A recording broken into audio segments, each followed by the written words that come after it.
President Trump tonight canceling the Super Bowl champion Philadelphia Eagles White House visit, which was supposed to happen tomorrow. Let's bring in our senior political commentators Angela Rye and Ben Ferguson. Hello to both of you. Okay, we have a lot of ground to cover. So, Angela, give me your reaction to this latest thing with the White House and the Eagles. You know, Don, nothing surprises me anymore from the man who called NFL players in a hypothetical situation sons of bitches. Excuse my French, Mom and Dad. I know you're watching.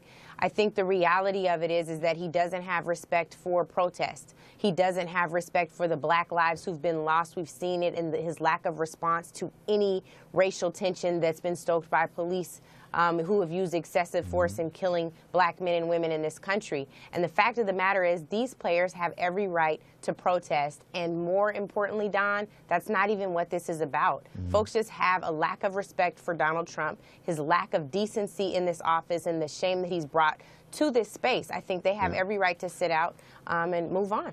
What do you think, Ben? I agree. They have the right to sit out and move on. I think the president has the right to say, let's not fake this. You don't want to be here. You don't want to come. I don't want you to come here. Let's not waste time.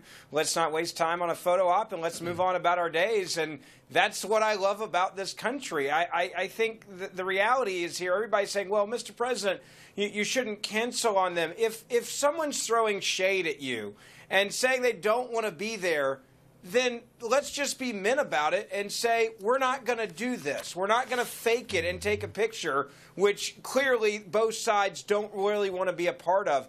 And that's okay. You can agree to disagree. They have a difference of opinion. They have a difference of ideas in this country on the issue of the national anthem and what it means. And that also is okay. It's just unfortunate that we try to blame the president when the initial reaction was from the team and players on the team saying, I'm not going to show up. Do you understand why? You understand? Okay, here, do you understand? Because last year, similar thing happened with the Golden State Warriors. But this isn't the first time. In 2012, Tim Thomas wouldn't go to the, I guess he disagreed with President Obama. There was someone else from the Denver Broncos who disagreed with President Obama, didn't go.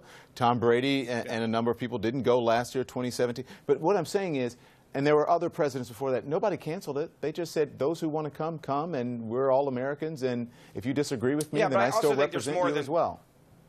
Yeah, but I think it's very clear there's more than one player. I mean, you're talking about instances where you literally have to go back and find who the one player was. No, I have a list of different players That's completely here. different than a team. The thing is, I'm trying to help you make your point here. I want to help you make your point here. Because the Washington Post is reporting that I think last week they promised as many as 70 players, and then by this week now it got down to like 10. So, yeah.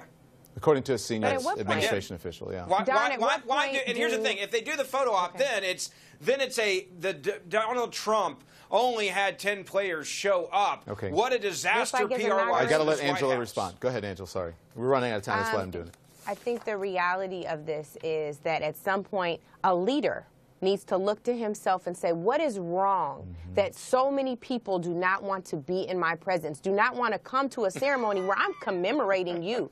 You can laugh, Ben, but ha ha hell, child, this is not funny. Be a leader and show up then and have a conversation with the president. By the way, be a leader in the NFL and show up and have a conversation with the president. The Eagles all stood last year all season, by the way, so they didn't kneel.